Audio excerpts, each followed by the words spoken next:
Estamos chegando aqui na tela da sua TV Artes, afiliada à TV Cultura, com mais uma edição do Uniesportes. Você já sabe que todas as sextas-feiras, às 7 da noite, nós estamos aqui com um resumo do mais importante no esporte da nossa região metropolitana e, claro, de olho em tudo aquilo que acontece pelos campos do Brasil e do mundo. E, claro, você nos acompanha pelo canal aberto 19.1 aqui na região metropolitana de Campinas, na Sky, canal 82, pela nova parabólica no 58, pelo canal do YouTube da TV Artes e também no nosso Facebook, sempre com a equipe Classe A de Esportes, o comentarista craque da opinião. Boa noite, Edson Magalhães. Boa noite, Maurício Camargo, e boa noite a você que nos acompanha no programa Uniesporte. Olha, muitos assuntos hoje, claro, decisão da Série C do Campeonato Brasileiro, vamos falar do Guarani, que já está em processo de preparação para a próxima temporada, vamos falar de Libertadores da América. Claro que o torcedor do Palmeiras nem quer ouvir falar muito em Libertadores, né? Mas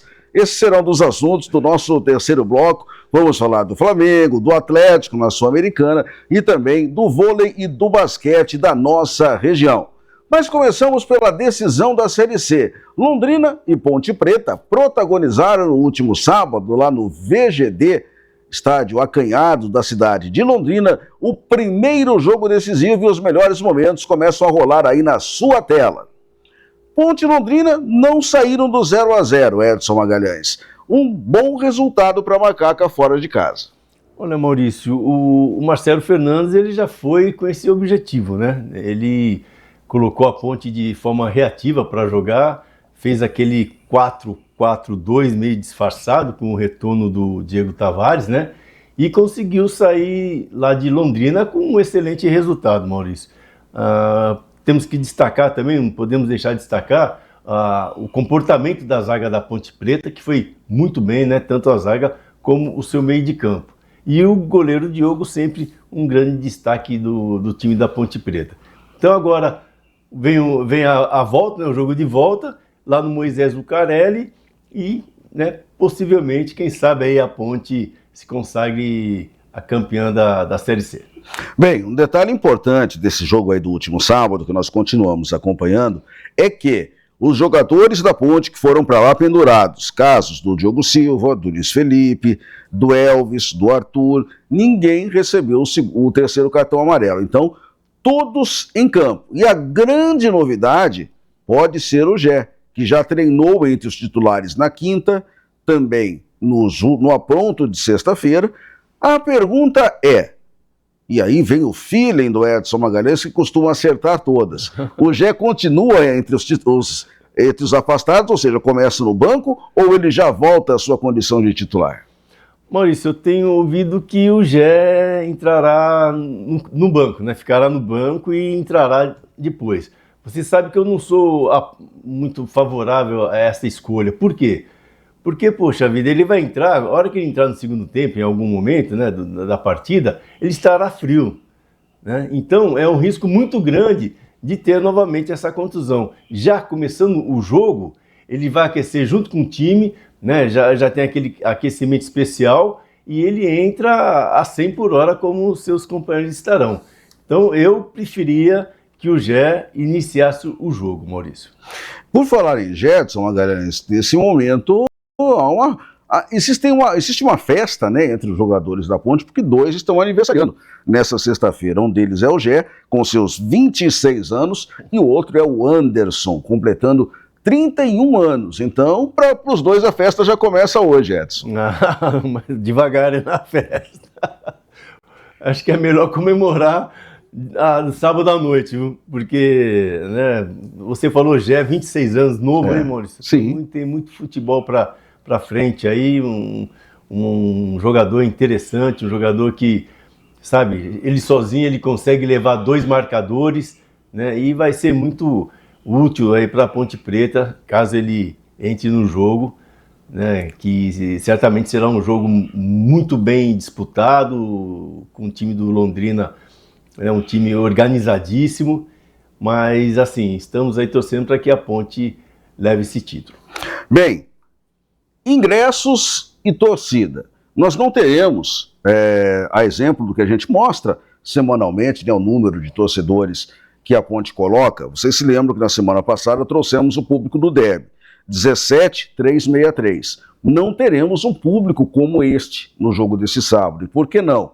Porque ali, torcida única, e a Ponte ocupou a parte do gol de fundo que normalmente é destinado aos visitantes. E amanhã teremos torcida do Londrina presente. Então a estimativa é em torno de 16.500 torcedores, podendo chegar perto dos 17. Vai depender de quantos torcedores do Londrina venham a Campinas, Edson.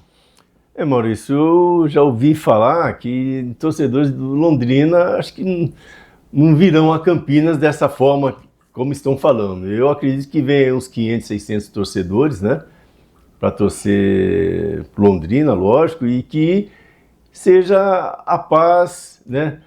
Que seja tudo em paz, porque eu vi vários boatos, né? De que lá foi maltratada a torcida da Ponte Preta, então aqui, sabe? Então isso aí tem que acabar com isso, mano. Eu acho que a torcida da Ponte Preta, 100% da torcida da Ponte Preta, tem que pensar em torcer para o seu time e levar o seu time à vitória.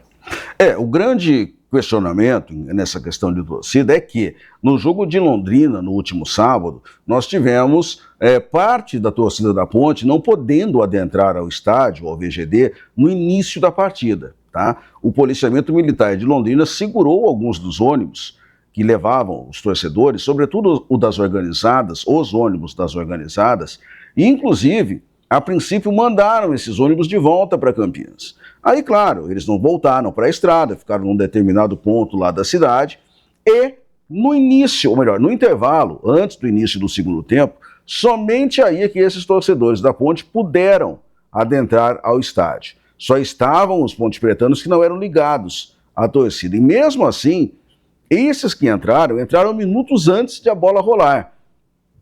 O que não ficou claro é por que é que a polícia militar de lá não permitiu o acesso de toda a torcida da Ponte, que saiu de Campinas já com os ingressos comprados, para estar no estádio antes do jogo. Isso realmente ficou algo obscuro. A gente sabe que no ano passado, por exemplo, teve uma confusão de torcedores da Ponte, do Londrina, na época os dois na Série B do Campeonato Brasileiro. Houve morte, inclusive, de torcedor ponte-pretano lá em Londrina, mas não foi no estádio, tá? Essa confusão foi na cidade. Então, talvez a Polícia Militar, querendo evitar qualquer confusão maior, acabou causando esse prejuízo ao torcedor ponte-pretano.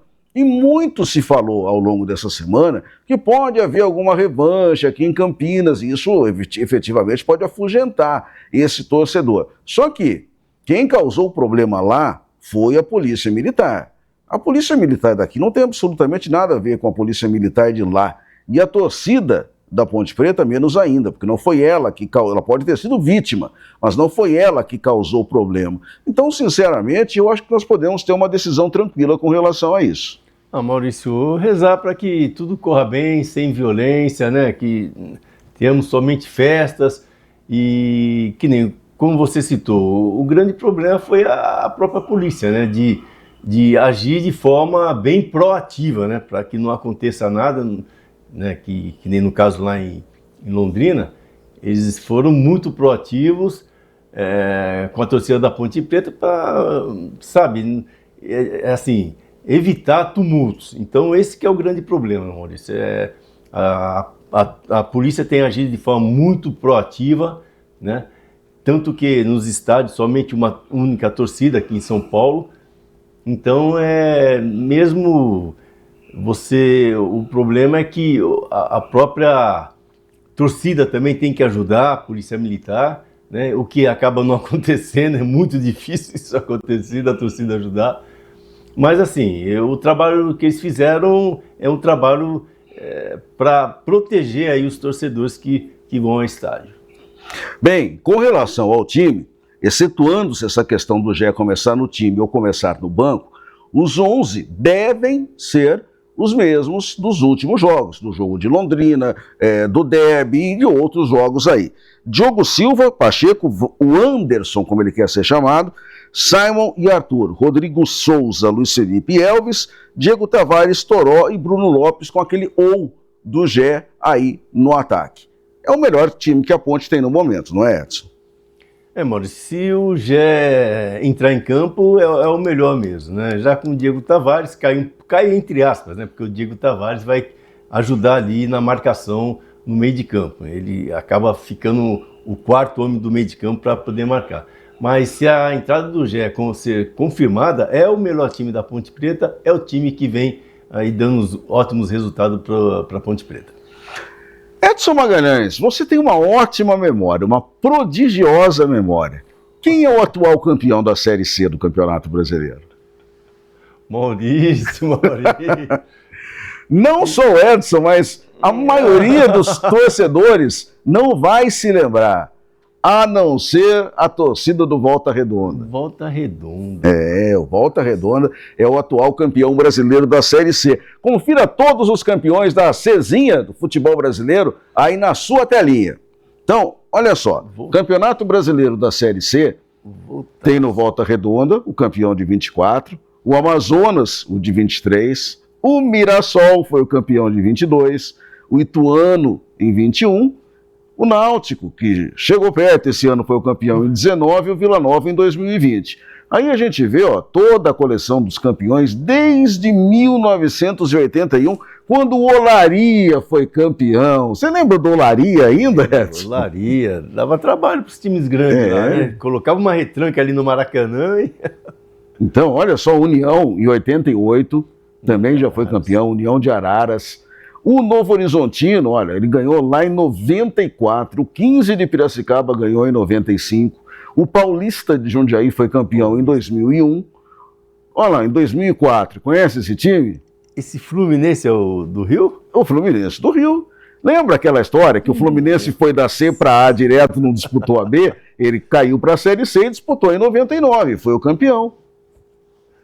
União Barbarense também já foi campeão. União Barbarense campeão em 2004, jogando em Fortaleza com Fortaleza. Informação interessante, viu, Maurício? É muito legal. Então, aí nós temos o Bragantino, não tinha esse distintivo ainda, né, em 2007, não tinha essa parceria, mas o Bragantino foi campeão aí também.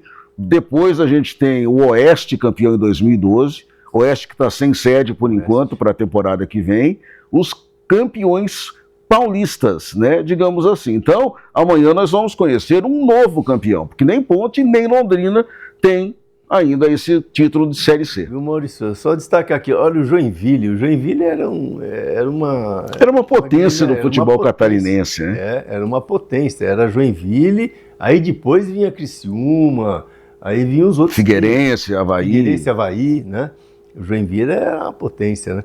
E o nosso grande Mirassol, né? Olha, você lembra, você falou do Joinville, o último grande ano do Joinville no cenário nacional foi 2004, que ele disputou a Série A com a Ponte. Subiram a Joinville e Ponte para a Série A naquele ano. E aí sumiu. Exatamente. E a trajetória do Mirassol. Em 2022 estava na Série C. Foi o campeão da Série C, foi aí que subiu para B. Passou 23 na B, em 24 já subiu para a Série A. Então ali vários times teriam que ir até Mirassol e fazer um estágio, né? Para ver como é que a coisa funciona. Como a coisa funciona. Isto com a venda de um jogador. Né? Exatamente. Claro, e depois uma boa administração. Sim. Agora, na próxima tela, você vai conferir aí os times que subiram recentemente, tá? Os que subiram. Nesse ano, você sabe, na última coluna, Londrina, Náutico, Ponte e São Bernardo. Mas olha, desde 2006, aqui tem mais coisas interessantes ainda, Edson Magalhães, quando a gente fala de acessos. Por exemplo, qual foi a última vez que o Guarani subiu? Você lembra, Edson Magalhães? Da Série C para a Série B? 2016. Da C para B. Da C para B, olha lá. Junto com o ABC, junto com o Boa Esporte, junto com a Juventude de Caxias do Sul. Foi o último acesso do Guarani. Nossa, mãe. Mas o primeiro foi em 2008. Olha lá, 2008. 2008 ali. Junto com o Atlético Goianiense. Junto com o Confiança e junto com o Retrô. Então, ó, temos uma galeria aí de todos os times. Em 2014, Edson Magalhães, olha só, vamos voltar. 2014, olha quem subiu. Mogi Mirim Esporte Clube, junto com Paysandu, Macaé e CRB. Onde foi parar o Mogi? Onde foi parar o Mogi Mirim, fora do cenário. O Londrina, ele já subiu em 2015, depois ele subiu novamente em 2020. E agora é o terceiro acesso do Londrina. O Náutico, por exemplo, que subiu agora. Antes disso, ele subiu em 19. Foi o acesso anterior da equipe do Náutico. O Londrina tem um projeto muito bacana lá, viu, Mauro? Você estava lendo, o presidente, esqueci o nome dele, ele tem um projeto muito bacana, muito organizado, né? Ele pensa, que nem vai subir agora para a Série B, ele pensa para daqui 3 anos está numa série acima, então, olha, é um trabalho muito sério, muito bacana e tem que ser copiado pela maioria dos times aqui no Brasil. Vamos esperar aí o Tubarão, o que ele vai apresentar na sequência dos campeonatos. Bem, próximo bloco nós vamos falar do Guarani, que já está se preparando, porque daqui a pouco começa a próxima temporada, né? E o time já confirmou como será o esquema, mas isso a gente confere no próximo bloco. Até já. Na Unifage, você não só aprende sobre inteligência artificial, você a cria. Aqui é prática constante e conexão direta com o mercado global. Parceria com a Amazon, fazendo você ter destaque no mercado. Prepare-se para ser um profissional ético, criativo e com salários competitivos. Não fique para trás.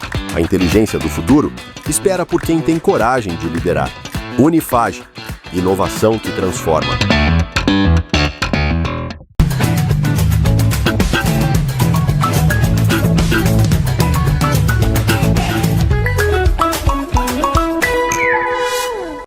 Você sabia que pode contribuir com a segurança de Jaguariúna? Participe das reuniões do Conseg, que acontecem toda primeira segunda-feira do mês, na Câmara Municipal. Faça parte da construção de uma cidade mais segura. Cidadania, uma iniciativa, TV Artes e Unifage. Qual é o futuro ideal para você? Para os pacientes da AACD, é viver em um mundo onde as diferenças não sejam barreiras, é ter acesso à saúde de qualidade, é circular com autonomia e acessibilidade, é contar com a confiança de quem acredita em você, é garantir que todos recebam tratamento de excelência e, com a força da sua doação, a AACD transforma a vida há 75 anos. Confiamos no futuro, confiamos em você. Doe agora! Olambra é conhecida em todo o Brasil pela beleza das flores e pelo orgulho em preservar suas raízes holandesas. Uma cidade charmosa, onde a cultura e a arte estão por toda parte. Olambra é arte, é cultura. Fique por dentro da programação da TV Artes e da TV Cultura em nossa região. Sintonize canal 19 na TV aberta, 58 na nova parabólica e canal 82 na Sky.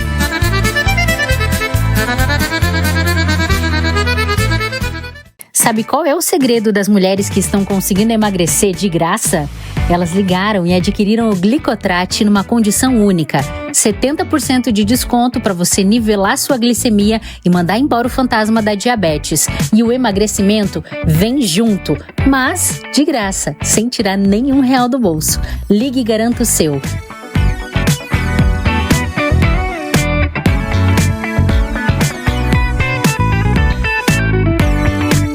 Na Unifage, você não só estuda, você vive a experiência de ser protagonista da sua história. Com aulas práticas desde o primeiro dia e uma infraestrutura de ponta, o aprendizado aqui vai muito além da sala de aula.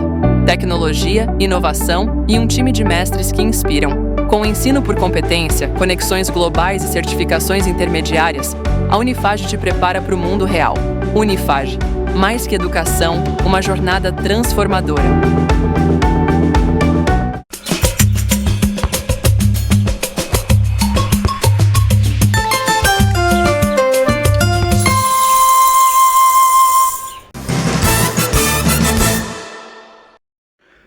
Segundo bloco do nosso Uniesportes, aqui na tela da sua TV Artes, afiliada à TV Cultura. O time do Guarani, depois de perder o último derby, de não conseguir o acesso, está, digamos assim, ainda juntando os cacos, vendo o que pode ser aproveitado da temporada que passou e já iniciando os trabalhos visando 2026. Claro, o primeiro passo dado pelo presidente foi manter os elementos responsáveis pelo departamento de futebol, ou seja, Farney Coelho como executivo, o Elano como coordenador e também o técnico, o Matheus Costa. E, inclusive, todos falaram em entrevista coletiva nesta semana sobre como será o trabalho, como será o Guarani daqui para frente. Hoje nós vamos acompanhar as palavras do Farney Coelho, executivo de futebol do Guarani, e ele, em um determinado trecho, começa passando a sua mensagem, falando como foi este ano do Guarani, como foi a campanha na ótica dele. Você acompanha. Primeiro eu preciso ser grato ao presidente Romo. Eu não tenho nem ideia o que tu está passando. Sinceramente, eu não tenho nem ideia do que tu está passando nessas semanas aí. Porque pra gente que é profissional do futebol, que vive disso já há muito tempo, já é duro pra caramba, imagino pra ti que é um torcedor do clube. E quero deixar registrado que o clube, que o Guarani me deu as melhores condições, não era a maior folha, não era longe da maior folha, mas estava entre as 5 melhores folhas, tá? Acabou o campeonato com as 5 melhores folhas, o Guarani terminou com a folha de 1.370.000, tá? E peço perdão se eu falei uma coisa que eu não podia falar, mas até para deixar claro, o nosso rival tem folha maior, o Náutico tem folha muito maior, o Retrô que caiu tinha folha muito maior, o CSA tinha folha maior, então não era a maior folha do campeonato, mas era muito digna para a competição, digna para buscar o acesso, que é o grande objetivo do clube. A gente teve muitas condições de trabalho aqui, logística, quando eu precisei fechar o clube, eles me deram, quando eu precisei viajar 2 dias antes, eles me deram, quando eu precisava contratar um jogador, eles me deram, quando eu tinha que mandar um jogador embora, eles me permitiram. Então, eu preciso ser grato ao presidente Rômulo, ao CA, né? Eu acho que quando eu falo presidente Rômulo, eu estou falando em nome de toda a diretoria dele. Eu tenho que ser grato ao que eles me deram em termos de condições de trabalho. A outra questão que eu preciso ser muito grato aqui, cara, a gente não conquistou um objetivo e a torcida tá muito magoada e com razão, é uma coisa que a gente já vem acumulando de algum tempo, né? A gente acaba recebendo uma herança de algum tempo. Mas eu recebi tanta mensagem de apoio, velho, no Instagram, até de alguns de vocês. Eu sempre tento responder, eu não tenho uma assessoria de imprensa para minhas redes sociais, eu mesmo que mexo, então eu não consigo responder todo mundo, porque perderia muito tempo, mas foi tanta mensagem, alguns cobrando, com razão, tá? E a gente entende o sentimento do torcedor, porque a gente também torce muito por aquilo que a gente faz, e acaba se identificando me arrepia, mas é verdade, eu não estou falando isso pô, todo mundo já me conhece, a pessoa já me conhece, eu normalmente abro o coração mesmo, às vezes até falando um pouco a mais do que eu tenho de sentimento, mas me pegou muito, talvez porque eu estou com um filho pequeno, estou vivendo a experiência de ser pai pela primeira vez, mas me pegou muito o número de crianças, tá? de pai querendo, porque esses pais não viram o Guarani ganhar tantas coisas. Pai de 20, 25 anos não viram o Guarani ganhar tantas coisas. Esses pais já pegaram a herança dos pais deles, quando realmente o Guarani era muito competitivo. Imagina essas crianças de 2, 3, 4, 5 anos que não viram o Guarani ganhar nada ainda. Entende? E como o pai passa esse sentimento de amor por esse clube? E não era 1 ou 2. Se tu pegasse o dia do primeiro derby aqui, estava tomado de criança. Sabe? Na frente do hotel, no último derby, estava tomado de criança. Então, cara, isso foi uma coisa que mais doeu na gente, eu acho. Assim, tipo, pô, a gente tinha a oportunidade de dar orgulho para esse pai que está levando a criança poder justificar. Viu, filho? Não tem que torcer pro time da capital, não tem. Torce pro Guarani, que é aqui de Campinas, que é nosso, que é esse sentimento nosso. E isso doeu muito, sabe? Óbvio que na questão profissional nossa doía. Eu não tinha nenhuma garantia de ficar aqui, de permanecer, de dar sequência, já te respondendo a pergunta. O meu contrato era até dezembro. Também era uma questão, pô, trouxe minha família pra cá, meus filhos pra cá, pô, gostei pra caramba do clube. Acho que tem muita coisa pra ser feita aqui em termos de processo, de planejamento, né? Como o presidente disse, o planejamento orçamentário eu acho que é uma coisa bacana, mas o plano de ação também é uma coisa bacana. Já até na direção do que o Beto colocou, a gente se vende mal em parâmetro de sucesso. Porque o único parâmetro de sucesso que a torcida vê do Guarani é o resultado em campo. E que é o principal, tá? A gente tem que trabalhar pra caramba para ter o resultado em campo. Pô, mas o Guarani tá com um estádio lindo, o Guarani tá com ótima condição de trabalho, o Guarani tá com salário em dia, o Guarani tá fazendo investimentos em categoria de base. Prova disso é o que nós estamos chegando em termos de categoria de base. O Guarani está com bons jogadores para negociação, o Guarani está fazendo bons projetos de mercado de negociação de atletas. Tem os processos internos, controle de carga, a gente fez uma auditoria externa, tá? Tem uma doutora aqui, passou uma semana aqui na Guarani, fez toda uma auditoria de todos os processos do clube, nos entregou um relatório dessa grossura, toda com base científica, não é da cabeça dela. Ó, esse processo do Guarani tá assim, o ideal seria esse. A gente levou o nosso plano de ação na CBF, pro Cícero validar, o presidente nos acompanhou, o Cícero, que para mim é a referência, é o gerente da seleção brasileira, não é por acaso, em termos de processo dentro do clube, a gente levou o nosso plano de ação para lá, para validar, é um plano de ação que ainda não está implementado dentro do Guarani, que está em processo de implementação, né? Inclusive a gente mexendo com alguns profissionais. Então eu acho que a manutenção do trabalho, primeiro se deve pela direção estar próxima da gente. Segundo, e aí eu preciso ser muito grato para o nosso torcedor, e sem ser político, nada, porque se o torcedor vai para a rede social para nos bater, não ia ter sequência. Não ia ter sequência. Essa é a realidade. A opinião pública vale muito, principalmente no ano eleitoral. Então eu tenho que ser muito grato ao torcedor, pode ter certeza que se eu entregava 100%, eu vou entregar 110%, eu vou dar vida para que esse clube dê certo, que o resultado em campo venha.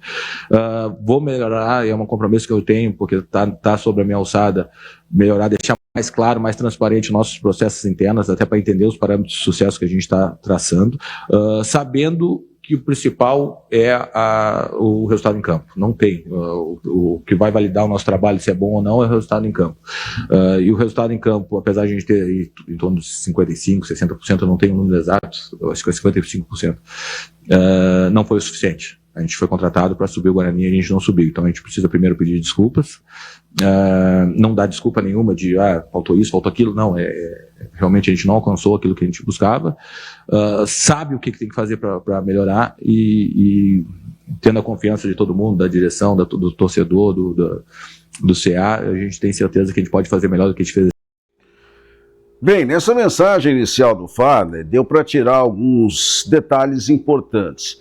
O primeiro, Edson, que mais me chamou a atenção foi valor da folha de pagamento do Guarani no ano dividido mensalmente, claro, 1.370.000. Aí ele disse, nós ouvimos, que a folha do Guarani, que muita gente disse que era maior durante o campeonato, segundo ele, a Ponte, o Náutico, o Retrô e o CSA, ou seja, 4 times, 2 que subiram, mas 2 que caíram, tinham folhas maiores que a do Guarani, Edson. Maurício, essa informação é oficial, né? Deve ser ele que... Os dados que ele passou para a gente, né? Passou, né? Mas tudo bem, o Guarani com esta folha, ele montou um bom time, Maurício. Mesmo com essa folha de 1.300 em 5º lugar, parece, né? Ele montou um bom time, o que atrapalhou a não subida do Guarani para a Série B foi o comportamento dos jogadores, né? Um bom time o Guarani tinha, mas o comportamento dos jogadores que foi o grande culpado do Guarani não ter subido. Na hora que precisou de garra, né, de brio, né, de vontade, de técnica, de tática, tudo, os jogadores do Guarani não cumpriram. Então, agora vem com esse argumento de folha de pagamento. Eu acho que isso, assim, para mim é um argumento que não precisava falar, né? O que precisava falar é sobre o comportamento dos jogadores. Isso sim ele precisava falar. Por que os jogadores não foram mais ativos, né, durante os jogos? Por quê? Então é isso que a torcida quer ouvir. Bem, outro detalhe muito importante, que eu até vou frisar aqui. A campanha do Guarani no ano, o Guarani jogou 37 partidas. 14 vitórias, 11 empates, 14 derrotas. Ou seja, uma campanha até equilibrada, uma campanha razoável, né? Não destoou muito um ponto do outro. Talvez o número de derrotas poderia ter sido menor. Mas é uma campanha que fez com que o Guarani chegasse a semifinal, né, Maurício? Chegou no quadrangular da Série C, e aqui, nesses jogos, estão incluídos o Campeonato Paulista, onde o Guarani não passou da primeira fase. Fez uma boa campanha, assim, uma campanha interessante, aí só que no final sucumbiu, né? Bem, mas tem uma segunda fala do Fagner que a gente vai acompanhar a partir de agora. Agora, mais especificamente, ele trata do planejamento. Como o Guarani está começando o desenvolvimento do planejamento para a próxima temporada. Acompanhe. Eu procurei o número exato, até conversei com o nosso analista para ter um número exato de quantos jogadores a gente monitora, tá? Não banco de dados. Banco de dados, se a gente abrir o iScout, tem 15 mil. Qualquer um pode ter acesso ali, tem 15 mil atletas. Mas monitoramento, olhar realmente, olhar jogos, olhar os melhores momentos. A gente criou como protocolo, toda segunda-feira um analista me manda todos os melhores momentos de B, C e D. Então eu acompanho todos, na segunda e na terça-feira praticamente meu dia é todo tomado por isso, para ver os melhores momentos de B, C e D, todos os jogos. E também de alguns jogos sul-americanos que a gente tem jogadores que a gente está monitorando. Fora isso, mensalmente ele me passa o vídeo, o iScout ali, os lances do atleta durante o mês. Então, tipo, a gente consegue ver 8, 10, 12 jogos desses atletas. E a gente está monitorando 237 atletas. Esses 237 atletas, a gente já fez contato com o empresário, a gente já fez contato com o jogador, já fez contato com o treinador do atleta, a grande maioria a gente já conversou, não para fazer proposta, para dizer, ó, tu é um perfil que interessa pro Guarani, o Guarani tá de olho em ti. Óbvio que quando a gente começou esse trabalho ali, final de maio, a gente pensou em Série B. Óbvio que tem alguns atletas desses 237 que viabiliza a gente estando na Série C. Mas o que eu posso garantir para vocês é que não vai ter o jogador, não vai vir jogador para cá porque é amigo do fulano, porque é amigo do ciclano, porque o Fagner gosta, porque o fulano gosta. Não, são jogadores que a gente está monitorando e conversando já há bastante tempo. Claro que a gente tem aqueles que a gente considera ficha 1, né, que a gente considera, esses aqui seriam as principais contratações, e ninguém quer fechar agora, né, os caras ainda estão jogando competição, os clubes deles ainda estão envolvidos, daqui a pouco para subir para uma Série A, daqui a pouco para não cair para uma Série C, então, ou fora do Brasil ainda em atividade. Então a gente tem um pouco de cuidado, não é demora, mas tem um pouco de cuidado em fechar jogadores nesse primeiro período. Eu acho que é muito mais uma reavaliação de plantel nosso mesmo, de quais jogadores que a gente vai liberar, que vai emprestar, que vai rescindir, que não vai renovar. É muito mais uma avaliação interna de plantel. A gente acabou fazendo muito isso nessas últimas semanas, e aí sim para o próximo passo, já com monitoramento, já com esses jogadores, com esse banco de dados, aí sim nós começarmos, quando definir Série B, quando definir Série A, alguns campeonatos internacionais, a gente poder começar a fechar, né, fazer os pré-contratos e poder trazer realmente jogadores para poder fazer um anúncio. Nesse primeiro momento é muito mais monitoramento mesmo, sabe, é dizer para os caras, a gente não fecha com ninguém sem falar, sem ouvir a proposta do Guarani. O Guarani tem interesse em ti, né? O Guarani é camisa pesada, o Guarani, a gente tem um Paulistão que é a Série A, tem a Copa do Brasil, que a gente ainda não tem a confirmação, mas a gente tem uma grande expectativa que a gente vai jogar, e é uma questão orçamentária importante também, e tem a grande competição da temporada, que é a Série C, que o Guarani não pode ser o lugar do Guarani, a gente não pode estar conformado, estar numa Série C.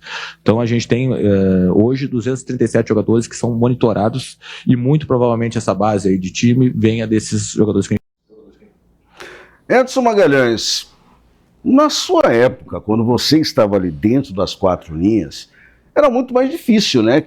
Os diretores de futebol, porque naquela época a gente não ouvia falar de executivo, gerente, isso e aquilo, né? A gente ouvia falar dos diretores de futebol dos clubes. Supervisor, né? Diretor supervisor, só. Eles não tinham, talvez, a mínima condição de pensar que hoje em dia nós teríamos esse monitoramento, como disse aí o Fagner, de praticamente todos os jogadores, né, que estão no radar, e ele só falou que o Guarani mantém no seu radar jogadores das séries B, C e D, de 3 divisões. E o Guarani tem hoje 237 jogadores sendo monitorados. Não quer dizer que o Guarani está contactando todos esses jogadores para contratar. Não, está checando como está o desempenho deles, aquela coisa toda. Agora, eu fico imaginando o que o Fagner deve pegar de jogador bom, né, entre esses 237, muitos, mas também deve ter muito perna de pau aí, Edson Magalhães. Se colocar numa peneira, sim, Maurício, teria que fazer uma peneira, né? Realmente teria que fazer uma peneira. Com certeza. Né? E o Fagner, Fagner, né? Farney. O Farney, ele gosta de uns números, né? Ele acha que impressiona falando números, né? Então, ter 237 jogadores sendo observados, isso aí para mim não significa nada, Maurício, porque, sabe, desses 237 que ele feche com 8, 10, 12 no máximo, né? Então, tudo bem, né, estão sendo monitorados, tudo, mas, olha, tem que passar por uma peneira muito bem, né? Tem que passar por uma avaliação muito bem avaliada, Maurício, porque é muita gente, né? Nesse primeiro momento é muita gente, são muitos jogadores, e aí, né? Quem são esses 237 aí? Salvam aí 5% desses jogadores, 10% no máximo? Então, o Guarani que tenha bastante cuidado, né, para fazer novas contratações e, assim, e contratar jogadores que realmente querem, numa idade boa, né, e que realmente querem vingar dentro do futebol, Maurício. Em primeiro lugar, que nem eu já citei antes, comportamento do jogador. O Guarani, o que faltou no Guarani para se classificar foi o comportamento dos jogadores, Maurício. Isso, para mim, eu não tenho dúvida disso. Bem, uma outra questão que o Farney tocou nessa entrevista é que de 10 a 12 atletas do atual elenco devem permanecer para a próxima temporada, de 10 a 12. Pouco, tá? né? Pouquíssimo.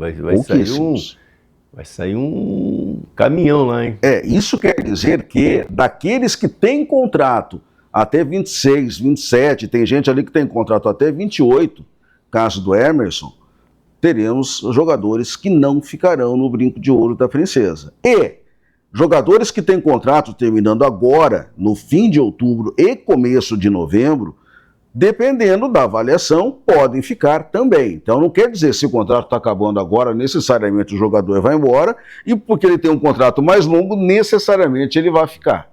Isso vai passar por uma avaliação, já passou, claro, pela avaliação do Matheus, né, que é o técnico hoje, para dizer, olha, esse eu quero, aquele eu não quero. Maurício, eu acredito que irão ficar os jogadores que vinham jogando, né, ou aqueles que entravam durante a partida, serão esses aí, né, são a prioridade mesmo são os jogadores que vinham jogando e que, né, mostraram serviço aí dentro do Guarani. Ele disse também que a média de idade desse plantel que será formado pelo Guarani vai oscilar de 27 a 30 anos. Mas isso não quer dizer que ele não vai utilizar jogadores da base. Ele disse sim, e o Elano diz na entrevista dele que a gente vai acompanhar nos próximos programas, que esse é o trabalho dele, pensar os atletas da base e fazer a transição para o elenco profissional, e isso também não quer dizer que ele vai ter jogadores com idade acima de 30 anos, né? É uma média, digamos assim, sim, entre os mais novos e os mais velhos do elenco. Sim. Maurício, é uma obrigação, né, do Guarani colocar os jogadores da categoria de base em atividade, né? Subir para o profissional e colocar para jogar, e pôr para jogar, né? Vai ter oportunidade aí agora no Campeonato Paulista, né? Quem sabe encontre aí algumas joias dentro desse plantel.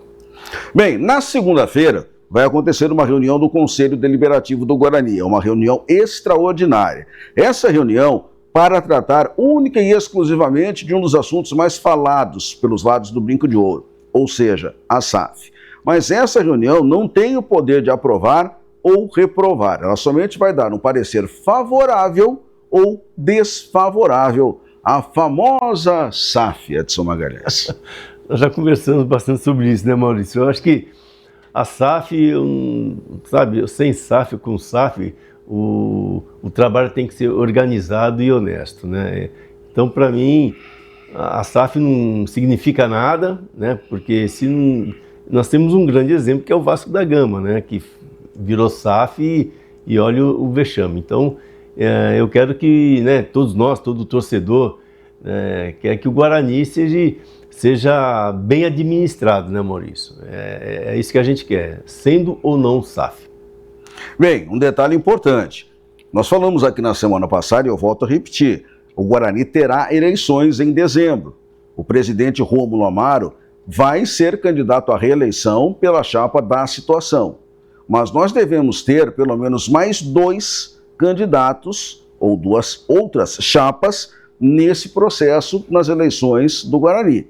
Então, não é uma certeza que o presidente Rômulo, que participou dessa entrevista aí, a gente vai ouvir uma outra fala dele também oportunamente aqui, esteja à frente. Mas esses, técnico, coordenador e executivo de futebol, já tiveram seus contratos renovados. Então, quem entrar depois já vai pegar o time se reapresentando praticamente, reforços já contratados, não vai ter o que mudar. Eu estou dizendo isso no caso de a situação, ou o Rômulo especificamente, não seguir no Guarani a partir de janeiro, Edson. Não, tá certo, Maurício. Eu acho que a manutenção do Elano, do Matheus, né, do Farney, né, do Azur, né, que é um grande treinador de goleiro, um grande profissional, o Guarani fez certinho.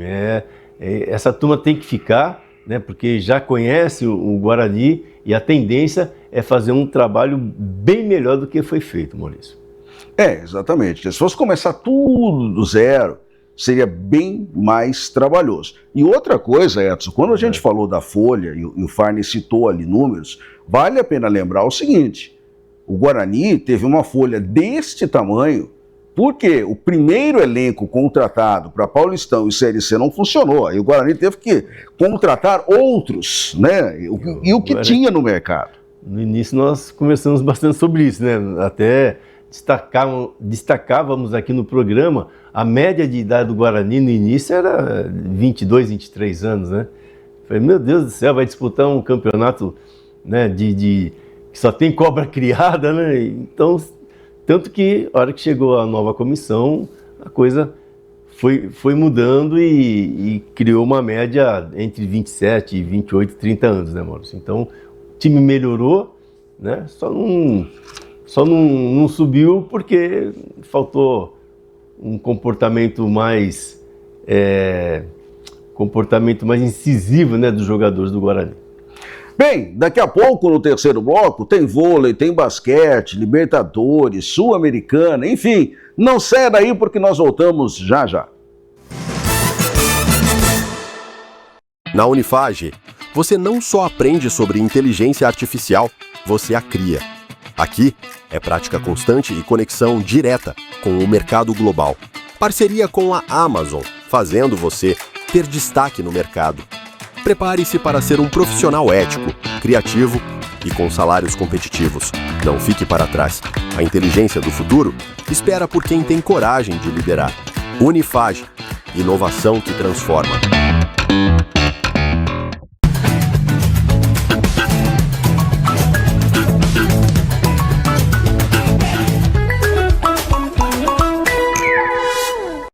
Você sabia que pode contribuir com a segurança de Jaguariúna?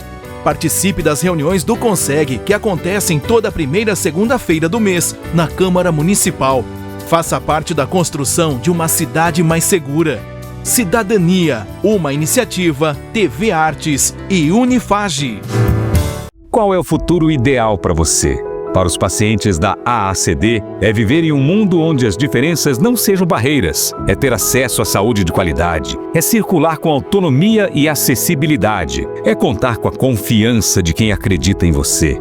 É garantir que todos recebam tratamento de excelência e, com a força da sua doação, a AACD transforma a vida há 75 anos. Confiamos no futuro, confiamos em você. Doe agora!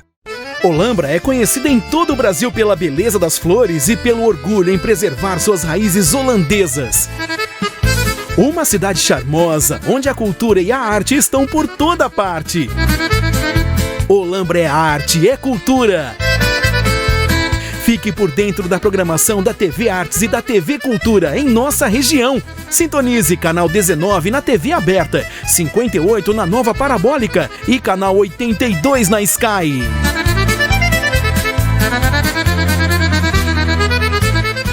Sabe qual é o segredo das mulheres que estão conseguindo emagrecer de graça? Elas ligaram e adquiriram o Glicotrate numa condição única.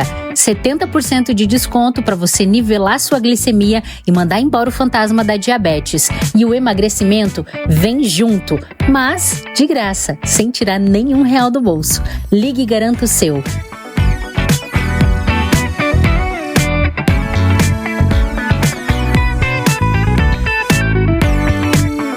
Unifage, você não só estuda, você vive a experiência de ser protagonista da sua história. Com aulas práticas desde o primeiro dia e uma infraestrutura de ponta, o aprendizado aqui vai muito além da sala de aula. Tecnologia, inovação e um time de mestres que inspiram. Com ensino por competência, conexões globais e certificações intermediárias, a Unifage te prepara para o mundo real. Unifage, mais que educação, uma jornada transformadora.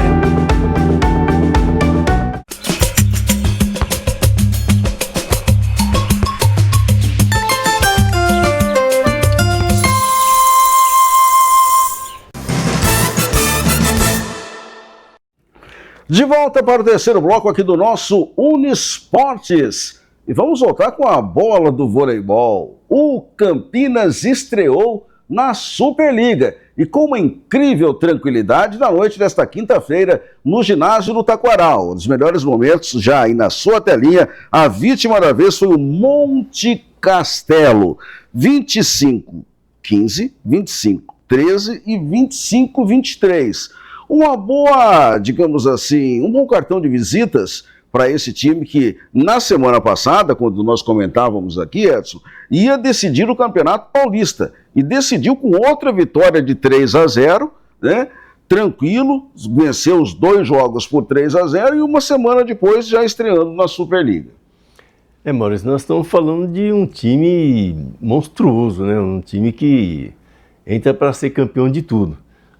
E o Vôlei Renata vem mostrando aí que é o time que vai dar muitas alegrias para a nossa torcida. E outra coisa que eu queria destacar, Maurício, foi a pré-temporada que o Vôlei Renata fez. Nós até conversamos sobre isso num programa e eu falei, se você fizer uma pré-temporada bem feita do jeito que o Vôlei Renata fez, você terá um ano de muitas conquistas, né? E o que está mostrando o Vôlei Renata, né? Já teve uma conquista, né, que foi o quinto título em 6 temporadas, né? E agora partindo para o vôlei, agora partindo para o novo campeonato, que é o campeonato da Liga, né? Da Superliga. Da Superliga. E certamente será um dos times aí que irá para as finais, Maurício. Isso eu tenho certeza absoluta. Bem, o Bruno Lima foi o maior pontuador desse jogo de ontem, né? Mas, claro, vamos inclusive conferir, Edson Magalhães, a tabela do nosso vôlei campineiro na Superliga, né? Incluindo, claro, o jogo de ontem já, mas seja aí na sua telinha. A gente está, na verdade, na segunda sequência. Tem uma outra sequência que a gente volta antes. Ó, tem SESI, tem o Itambé de Minas, tem o Suzano, tem o Praia Clube, né, e tem o JF Vôlei, tá? Então, são esses os jogos da segunda sequência. Agora, já mudando a telinha para a gente vai ver a primeira sequência desse primeiro turno, tá? Que é exatamente essa que começou ontem, aí, ó, dia 23. No dia 28, que é terça-feira, o Renata vai enfrentar o Goiás, no ginásio do Taquaral, às 6h30.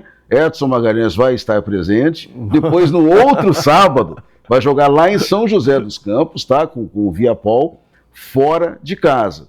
E aí vai fazendo toda essa sequência. O grande clássico desse primeiro turno acontece lá no dia 11 de novembro, quando enfrenta o Sada Cruzeiro lá em Contagem. Sada Cruzeiro, um dos times mais vencedores do momento no voleibol brasileiro, Edson.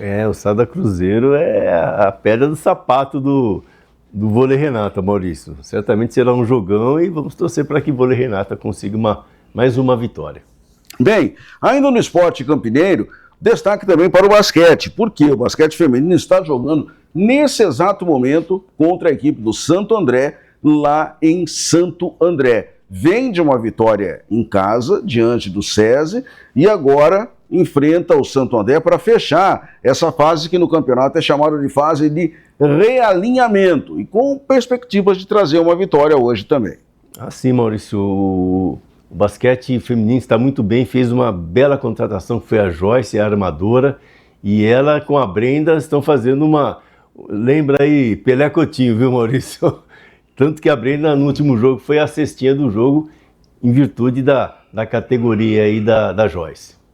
E o jogo nesse momento acontece lá no estádio Laís Helena, lá na cidade de Santo André, no ABC Paulista. Bem, vamos falar um pouquinho do nosso futebol brasileiro, porque nesse meio de semana, 2 semifinais da Copa Libertadores da América. Na quarta-feira, jogando no Maracanã, o Flamengo conseguiu a vitória em cima do Racing. Foi 1-0, mas foi chorado, foi no finalzinho, o Flamengo teve gol anulado, conseguiu resistir a uma pressão argentina, e eu tenho minhas dúvidas, Edson Magalhães, se vai conseguir resistir à pressão no jogo de volta lá em solo argentino. Só lembrar, Maurício, o Racing também teve um gol anulado, hein? É verdade. E para minha humilde opinião, foi gol normal. Bem, e esse Flamengo agora fora de casa? Vai ser um jogo, pelo amor... no Maracanã já foi um jogo sofrido pro Flamengo, né? Foi um time que jogou... O Flamengo jogou melhor que o Racing, mas o Racing, dentro do seu esquema, também foi muito bem, né? E o Flamengo teve a sorte, Maurício, de um gol contra, né?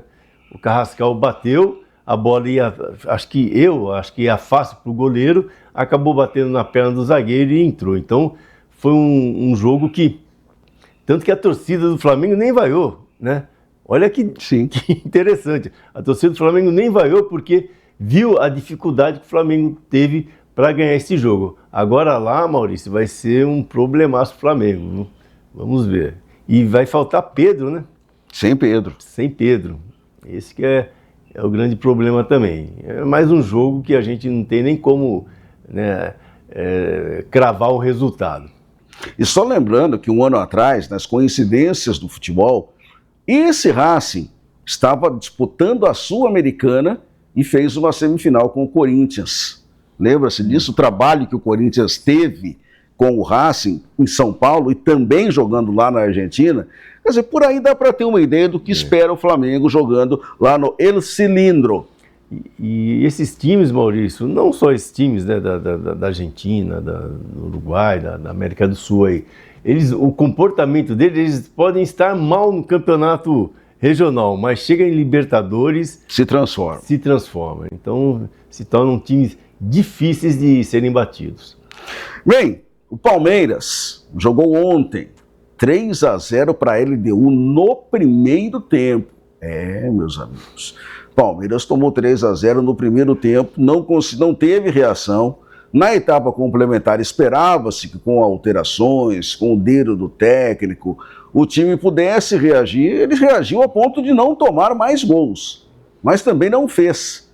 E agora tem que reverter esses 3-0 dentro dos seus domínios. Só tem uma grande diferença, Edson. Não vai ter, claro, o peso da torcida adversária e nem o peso da altitude.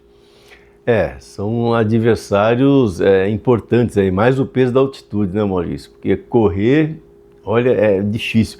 Eu vi na hora acho que foi do primeiro ou segundo gol, que lançaram para o ponto esquerda e o lateral direito, como é que chama, do Palmeiras? O Kelvin, né? O Kelvin, né? Ele não conseguiu chegar na bola. Ele não conseguiu chegar. Aí o ponto esquerda bateu para trás e saiu, não sei se foi o primeiro ou o segundo gol. Então prejudica muito. Agora, falar para você uma coisa, Maurício. Eu acho que na hora que o Palmeiras tomou o segundo gol, o Abel já tinha que fazer alguma coisa, viu? Ele demorou, tomou o terceiro, virou o jogo e aí não teve mais jeito, né? Então, veio para cá, né, com 3 gols e vai ser dificílimo reverter este resultado. Um detalhe me chamou a atenção, Edson. O Abel, será que na altitude ele fica mais calmo? Porque eu não vi ele tendo aqueles chiliques constantes à beira do gramado. Ele cansa, Maurício. Ele cansa a hora que... Foi uma diferença dos jogos aqui no Brasil. Foi um diferencial, você reparou bem, Maurício. Ele falhou, eu acho que ele falhou na escalação. A hora que o Palmeiras tomou o segundo gol, ele tinha que já colocar uma barreira ali, colocar o Fux, né, ou o Fux de 4 zagueiro, e colocar o Murilo no meio, né, porque só tinha um marcador ali do Palmeiras, né. Aí ficou muita coisa.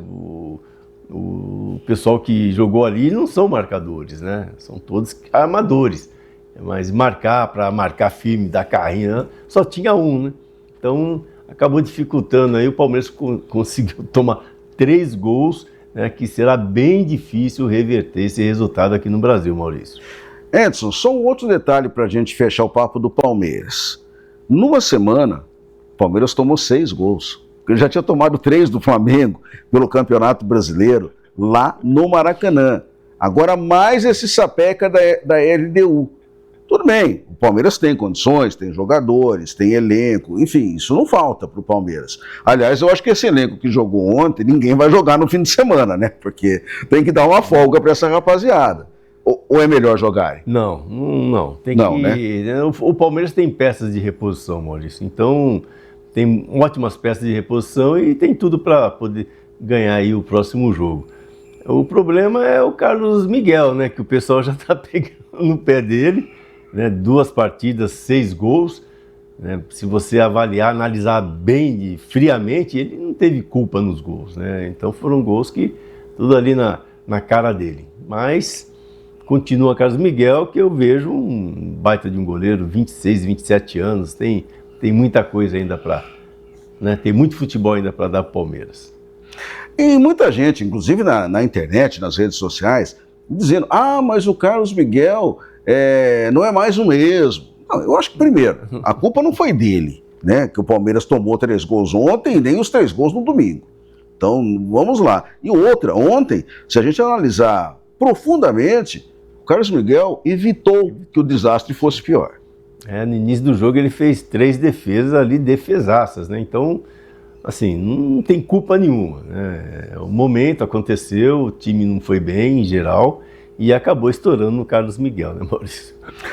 Exatamente. Aquela história de pegar no pé, mas a torcida vai ter essa pegação de pé com ele, né? Por ter vindo, não diretamente do Corinthians, né? Saiu do Corinthians, foi para a Inglaterra e agora ele desembarcou no Palmeiras. Mas calma, porque o Carlos Miguel vai dar muitas alegrias por torcedor palmeirense, tenha certeza disso.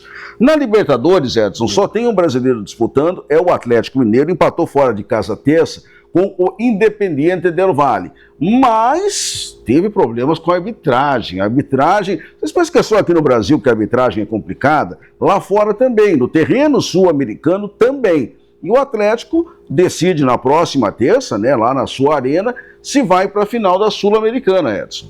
O Atlético, como já comentei aqui no programa, Maurício, o Atlético tem um plantel excelente, é um dos melhores plantéis do Brasil, né? Para deixar Hulk e Dudu no banco, né, tem gente boa também. Mas no final, Maurício, quem acabou assim, definindo e ajudando o Atlético, né, a ir para frente, né, foi o Dudu e o Hulk. Né, numa jogada do Hulk, ele deu um tapa por cima do goleiro e o Dudu acabou fazendo o gol e ganhando de 1-0. Então foi uma vitória importantíssima, aí, com gols daqueles que estavam no banco ainda, né? Exatamente. Bem, para fechar o papo dessa sexta-feira, claro, nada mais interessante do que uma passadinha no nosso City Bar ou no City Tortas. Você escolhe. Se quiser nos dois, não tem problema nenhum, porque nos dois, você encontra bacalhoada, você encontra salgados, você encontra...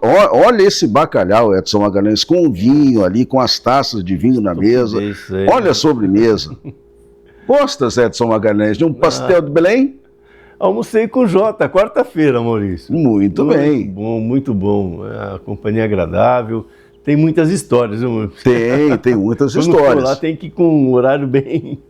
E olha, tem um detalhe especial para você que gosta de palpitar sobre decisão. Amanhã, nós já falamos aqui no primeiro bloco, tem Ponte Preta e Londrina. Você passando no City Bar, tá? No City Tortas não, no City Bar, você pode fazer isso hoje à noite ainda, você pode fazer isso amanhã até o horário do jogo. Deixa lá o seu palpite no balcão do City Bar, deixa o seu nome, telefone, e se você ganhar, se você acertar, aliás, o palpite de Ponte Preta e Londrina, você ganha e não é sorteio. Acertou, levou uma torta do sabor que você quiser, Edson Magalhães. É verdade, Maurício. Você, olha que bacana, não tem nessa de sorteio, de rodar a roleta, nada, né? Acertou o resultado, vai lá e pega a sua torta com 12 pedaços, viu, Maurício? É, uma torta inteirinha, que pode ser de bacalhau, pode ser de frango com catupiry, pode ser de palmito. Então, Edson Magalhães, sabe o que nós vamos fazer agora? Passa lá e deixar o nosso palpite, certo? Eu já deixei o meu, Maurício. Aliás, o meu e da minha esposa. Não vou falar aqui, mas já deixamos lá. Edson, prazer ter você conosco aqui mais uma vez no nosso Uniesportes. Bom final de semana e até a próxima. Legal, Maurício. Eu que agradeço a oportunidade e a você um excelente final de semana. É isso, pessoal. Estamos finalizando mais uma edição do Uniesportes, o seu encontro de todas as sextas-feiras com a equipe Classe A de Esportes. Nós estamos de volta, claro, às 7 da noite, na próxima sexta. Grande abraço, obrigado pelo carinho da sua atenção e audiência e até lá.